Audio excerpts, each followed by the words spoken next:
போமா.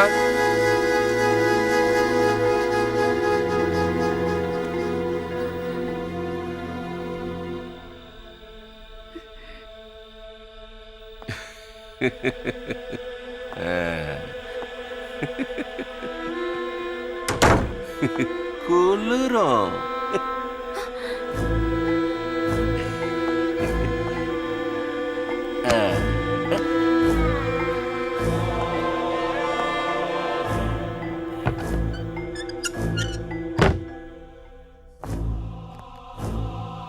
பாம்பு வந்துரும்.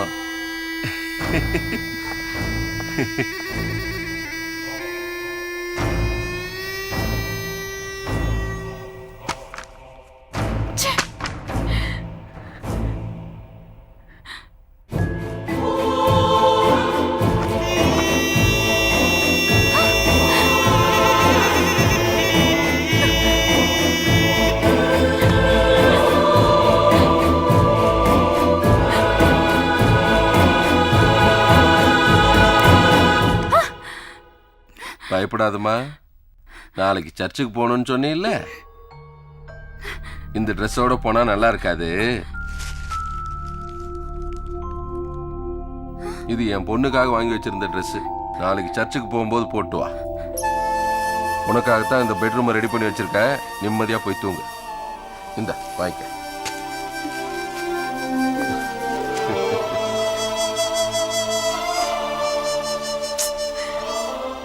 இப்படி ஒரு மனுஷனா? இவரை போய் தப்பா புரிஞ்சுக்கிட்டோமே.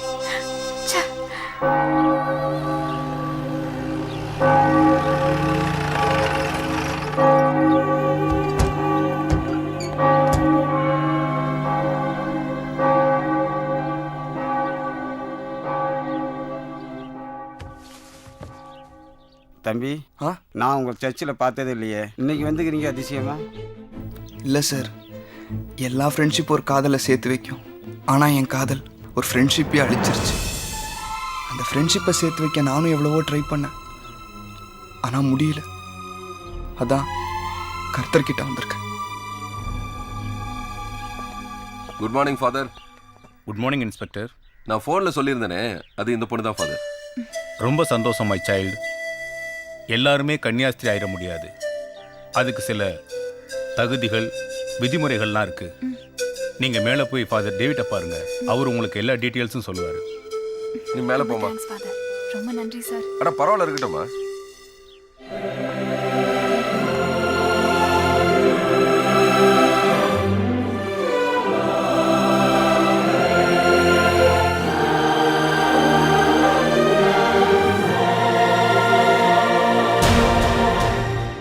உங்க அப்பா செத்து 17 வருஷமா?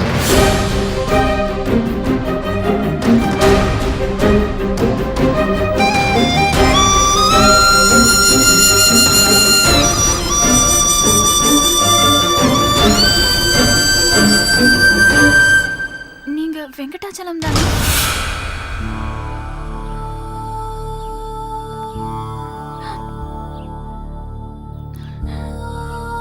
யாருமா நீ?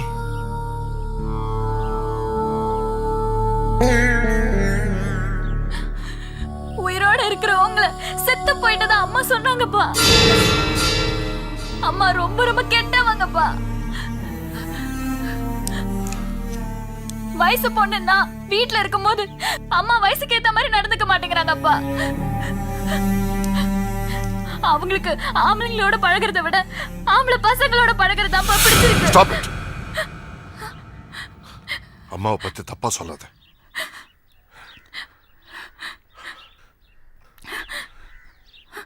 அவளை பத்தி உனக்கு தெரியாது.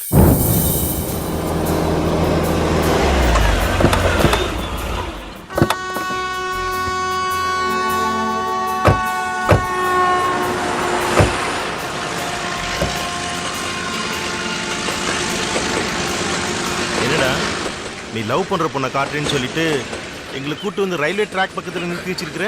ஏன் அவசரப்படுறீங்க? அங்க பாருங்க. யோ சீக்கிரம் குடியா. தரணே. யோ சாம்பார் குடியா. எத்தனை வாட்டியா சாம்பார் ஊத்துறது?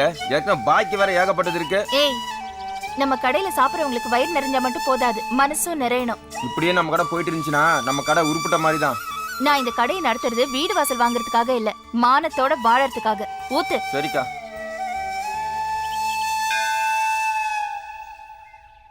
கடவுளே, அவர் அப்பா அம்மாவுக்கு என்ன பிடிக்கணும்.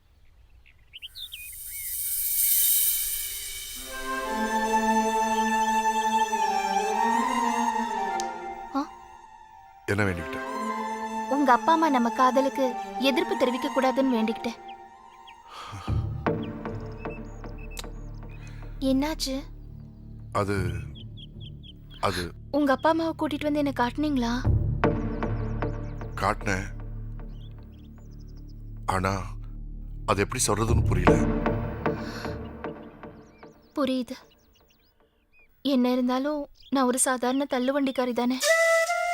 நீங்க வசதியானவங்க. எப்படி ஒத்து வரும்? என்னாச்சு? உங்க அப்பா அம்மா பார்த்த பொண்ணையே கல்யாணம் பண்ணிக்கிட்டு சந்தோஷமா இருங்க. அப்படியா? நான் எங்க அப்பா அம்மா பார்த்த பொண்ணையே கல்யாணம் பண்ணிக்கிறேன். நீ யார கல்யாணம் பண்ணிக்க போற? நான் யாரையும் கல்யாணம் பண்ணிக்க போறதில்ல. உங்களையே புருஷனா நினைச்சு வாழ்க்கை பூரா இப்படியே இருந்துருவேன். ஏய், அழாத அழாத ப்ளீஸ். இது பாரு, நான் சும்மா விளையாட்டுக்கு சொன்னேன். நான் மட்டும் எங்க அம்மா அப்பா பார்த்த பொண்ணையே கல்யாணம் பண்ணிக்கணும், நீ வாழ்க்கை பூரா என்ன நினைச்சிட்டு அப்படியே இருந்துருவியா? முடியாது. நானும் அப்படிதான். இந்த ஜென்மத்துல எனக்கு மனைவின்னா நீதான், வேற யாரும் கிடையாது. இது பாரு, எங்க அப்பா அம்மா ஒத்துக்கிட்டாங்க. நாளைக்கு உன்னை வீட்டுக்கு கூட்டு வர சொன்னாங்க.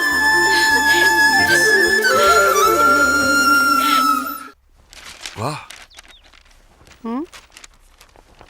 உள்ள வா. அட, கம் இன்சைட்.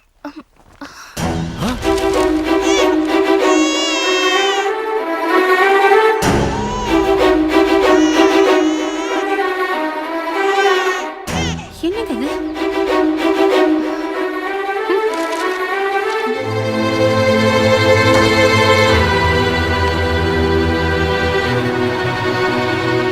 அப்பா, கதவை திறங்கப்பா. அப்பா, என்னாச்சு? என்னமாச்சு? மானத்தோட வாழ்ற பொண்ணு நினைச்சுதான் நான் வீட்டுக்கு கூட்டிட்டு வர சொன்னோம். இப்படி கல்யாணத்துக்கு முன்னாடி கை குழந்தையோட வந்து நிப்பான்னு கொஞ்சம் கூட எதிர்பார்க்கல.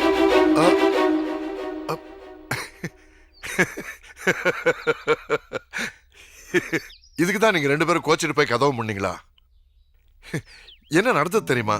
நான் ஒரு நாள் ரயில்வே கிராசிங் கிட்ட வெயிட் பண்ணிட்டு இருந்தேன். எதிரில் 2 பேர் வந்தாங்க. எதையோ பார்த்தாங்க, பேசிக்கிட்டாங்க. அது ஆர்குமெண்டா மாறிச்சு, போயிட்டாங்க. அப்புறம் ஒரு போலீஸ்காரர் வந்தாரு. அவரும் பைக்கை நிறுத்தி பார்த்தாரு, போயிட்டாரு. நானும் போய் பார்க்கலான்னு முடிவு பண்ணேன். போய் பார்த்தா ஒரு அனாதை குழந்தை யாரோ விட்டுட்டு போயிருக்காங்க. நான் அந்த குழந்தைய எடுக்கலான்னு போனேன்.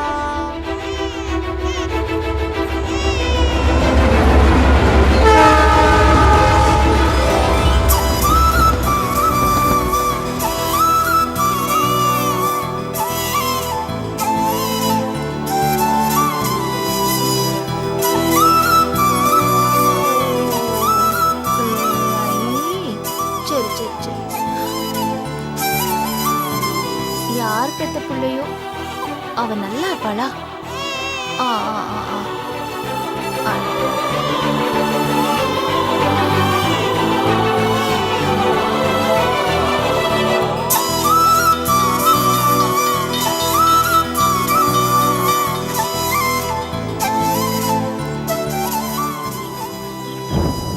நான் செய்ய நினைச்சத அவ செஞ்சிட்டா. அதனால்தான் அவ மேல எனக்கு காதலே வந்துச்சுப்பா. ரொம்ப நல்ல பொண்ணை தான் செலக்ட் பண்ணியிருக்கேன். இது அவளோட குழந்தைன்னு தப்பா நினைச்சிட்டோம்ப்பா. 1 செகண்ட். யாருக்குப்பா ஃபோன் பண்றீங்க? இல்லை, என்னோட ஃப்ரெண்டு ஒருத்தர் அனாதை ஆசிரமம் நடத்திட்டு இருக்காரு. அவர்கிட்ட பேசாம இந்த குழந்தைய பிடிச்சிட்டோம். அப்பா, இந்த குழந்தைய அனாதை இல்லத்துல ஒப்படைக்கிறதுனால என்ன தப்பு இருக்கு? என்ன தப்பா? 3 மாசமா அவங்க 2 பேரும் அனாதைக்கு துணை அனாதையா வாழல, அம்மாவும் பொண்ணாதான் வாழ்ந்திருக்காங்க. நான் இந்த வீட்டுல இருக்கணும்னா அவளும் அந்த குழந்தையும் இங்கதான் என் கூட இருக்கணும். என்னப்பா சொல்ற? இதுதான் உன் முடிவா? நில்லுப்பா. நீ ஆசைப்பட்ட மாதிரியே ஒரு நல்ல நாளாக பார்த்து உங்கள் 2 பேருக்கும் கல்யாணம் பண்ணி வச்சிடுறேன்ப்பா.